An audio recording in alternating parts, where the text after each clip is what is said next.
So the topic about which I've been asked to speak tonight is the making of an investment banker. And I would start by saying investment banking is hard. It's also extraordinarily rewarding.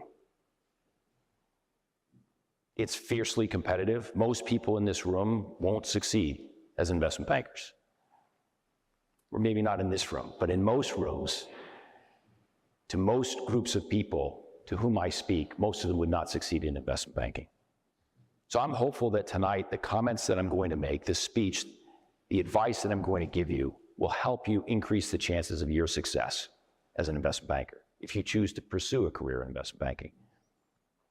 I'm going to divide my talk into three parts. Part one is the interview, getting the job. Part two is keeping the job, how to succeed as a young analyst or associate investment banker. And part three is excelling at the job, how to become an elite senior investment banker. So part one, the interview. So all of you are at this incredibly competitive, fantastic university. All of you have great grades, hopefully. And you're all here tonight because you want to learn. You want to better yourselves. You want to improve your chances of getting a job in investment banking and of having a successful career in investment banking. Those are all very, very, very good things. So I'm going to give you 4 pieces of advice around the interview, which if you follow, will help you walk out of that interview with a job offer. Now, I'm assuming that you will satisfy the basic requirements of an interview. So this list is not exhaustive. It's 4 things that you need to do on top of the basic requirements of an interview. And there are many. I'm assuming, for example, that you have done research on the company for which you are interviewing. I'm assuming that you can project confidence in the interview. I'm assuming you can walk someone, an interviewer, through your resume. I'm assuming those things and a whole host of other givens that I'm going to stipulate that hopefully you've satisfied. In addition to those, here are 4 pieces of advice I would give you. 2 things you should do prior to the interview, 2 things you should do in the interview. Prior to the interview, all of you should be reading the Wall Street Journal every single day. Read the Wall Street Journal every single day. 3 articles from the Wall Street Journal. 1 article on a macroeconomic topic like inflation or interest rates.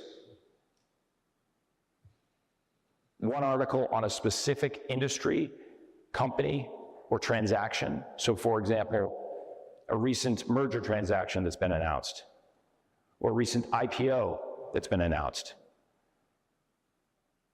or a company that's recently announced earnings. There'll be an article about whether those earnings are good or bad and why. 1 article on a specific company, transaction. And thirdly, an article from the op-ed page. 3 articles every day, no matter what, no exceptions. It'll take about 15 minutes a day. It's not hard. If you do that, you'll be amazed at how much you know, how much you've learned after 6 months or 12 months. You'll be amazed. You will know an incredible amount substantively after 6 months or a year. You will also, by the way, begin to decipher the jargon that we use as investment bankers, the jargon that we speak in, and that will help you in your interview and in your job. So read the Wall Street Journal, start reading it early on, every day, 3 articles, 15 minutes. Second thing you should do before the interview, become familiar with the 3 financial statements. Become familiar with the 3 financial statements. Know what they are. If you don't know now, that's okay. Look them up. Ideally, take a class in financial accounting and be facile with how these financial statements interact with each other and be able to analyze them at least at a basic level. Be familiar with the 3 financial statements. 2 things you should do in the interview. 1, what topic do people enjoy talking about the most? Answer is Themselves. very good. Themselves. That may sound cynical, but that is a psychological fact. People enjoy most talking about themselves. So in the interview, you want to get the interviewer to talk about himself or herself. That should be a primary goal. You ask questions like, why did you decide to become an investment banker? Why did you decide to work at XYZ firm? What's the most interesting transaction you worked on and why? Get the interviewer to talk about themselves. If you do that, they're going to enjoy the interview a lot more, which is good for you, 1. And 2, by asking these questions, these personal questions, you will elicit the most authentic and genuine responses. You will learn the most. So get the interviewer to talk about himself or herself. Second thing you should do in the interview, avoid questions that lend themselves to yes, no answers. Ask questions that are open-ended, that require sentences as answers, ideally multiple sentences as answers. You want this interview to be a dialogue, not an interrogation. Ask open-ended questions. Those are the 4 things you should do surrounding the interview. In addition to all of the basics that I'm assuming you've satisfied. If you do those 4 things, you are more likely to walk out of the interview with an offer. If you do them and you do them well. Second part of the talk, keeping the job. How to succeed as a young analyst or young associate in an investment bank. 6 pieces of advice. First piece of advice, find a role model. Find a role model. Your criteria for selecting the role model is singular, purely merit-based. You want to find the person who's an analyst, if that's what you are, or an associate, if that's what you are, who's 1 or 2 years ahead of you and is the best at the job. You don't have to have a lot in common with them. You don't even have to like them. You want to find the person who's the best, and then you want to model your behavior at work after that person. There's no reason to recreate the wheel, right? If someone's doing the job very, very well, and is generally recognized as being very, very good, in fact, maybe the best, watch that person, study that person, learn as much as you can by watching them, and then model your behavior after them. Second piece of advice, make it clear that you have no ego. Make it clear that you have no ego. Make it clear that you have no task that's given to you, that there is no task that's given to you that is beneath you.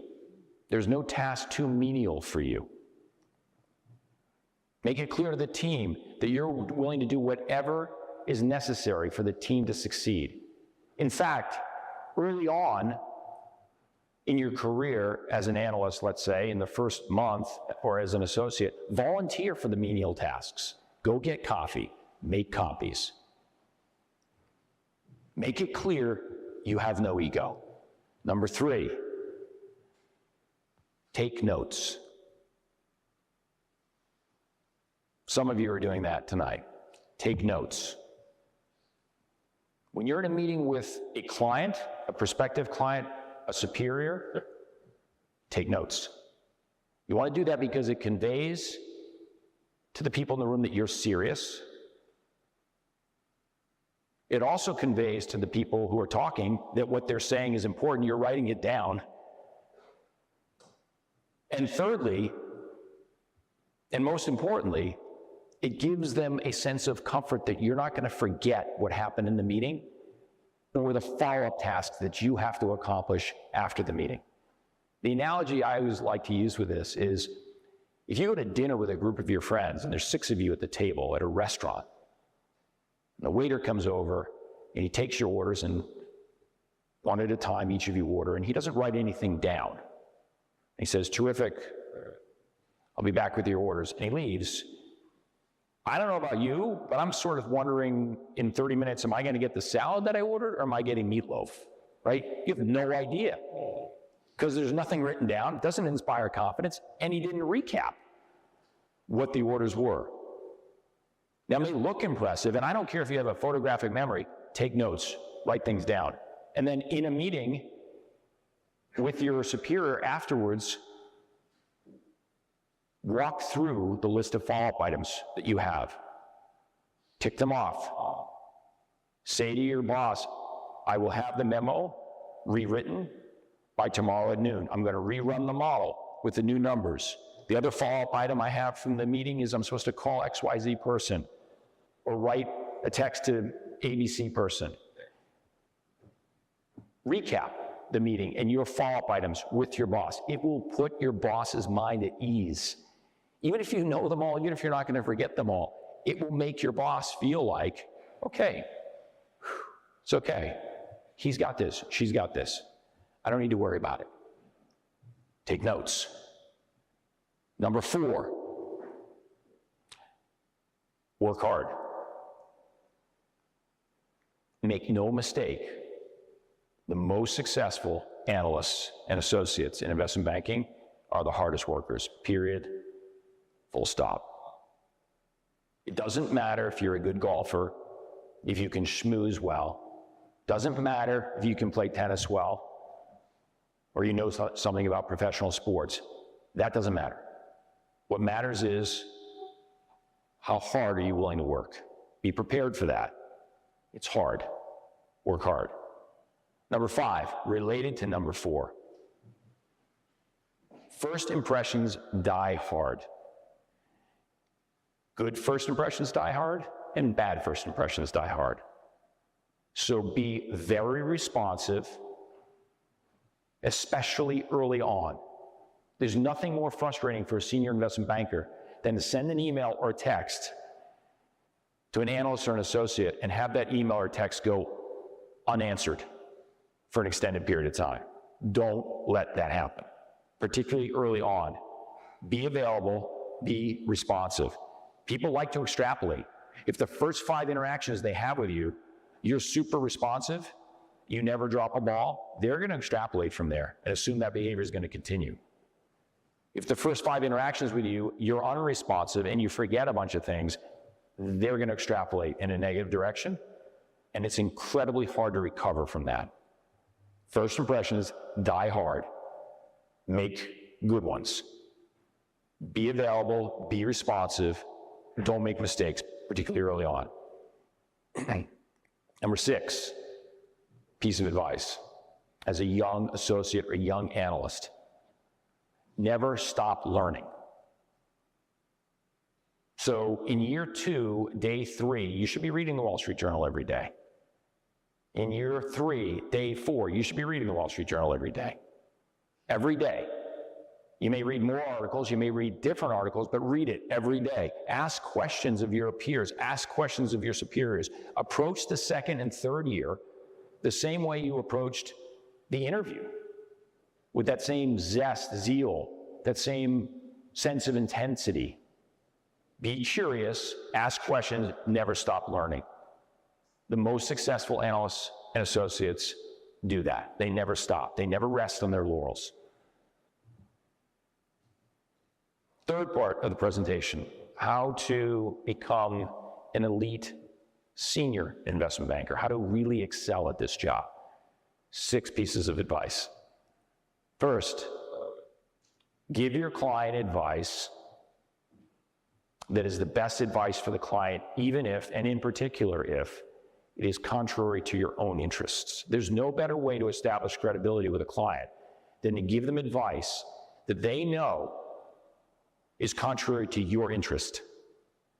Give that advice, no matter what. Second, take a position. Don't equivocate. The client has hired you to advise them. Tell them what to do. That's what they've hired you for. Don't give them 5 options and say, you know, pick one. You pick one. Advocate for it. It's okay to present options, but advocate for one. Tell them what you would advise them to do. That's what they've hired you for. Take a position, don't equivocate.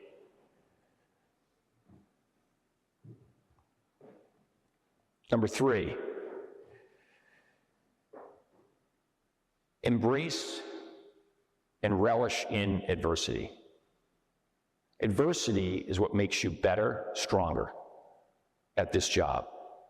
Relish it. It's easy particularly for young professionals these days, to want to take shortcuts. It's easy in particular because we have phones and the internet, and there's a lot of answers at our fingertips now, right? So if someone's asked you to build a model, an Excel model, to perform some task at work, you could probably look up on the internet a model that will do that. Resist that temptation. Build your own model.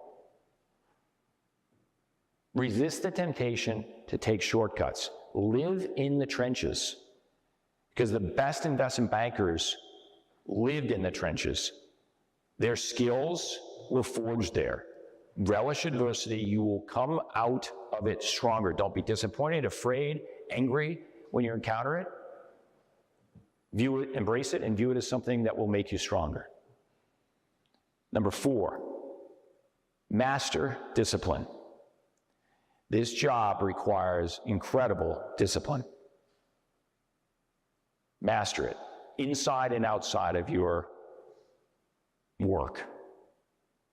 This means different things to different people. To some people, it means remaining physically fit. To others, it means time management. Master discipline. Don't procrastinate. Don't let items build up in your inbox. Keep lists. Don't procrastinate. Be extraordinarily disciplined. Master it. Number 5, excel on the merits. If you're really good at what you do, if you're one of the best investment bankers, it's a lot easier to avoid spending time on things that you don't want to spend time on. And you'll have much more control over what you do at work and what you do outside of work. A lot of people ask me, what's the best way to achieve work-life balance? The answer is, be really, really good at what you do. No one is going to give you a hard time if you're the best investment banker at the firm, or among the best, for taking some time off to do something that you like to do. In fact, taking a lot of time off for doing something that you like to do. Excel on the merits. Number 6, final piece of advice. Never, ever give up. Adopt that mantra as part of your life. Don't take no for an answer. Apply this in everything you do, from getting reservations at a restaurant, to getting a job, to getting a new client. Never, ever, ever, ever, ever give up. Don't take no for an answer. What separates the good investment bankers from the great investment bankers is the great investment bankers never, ever give up.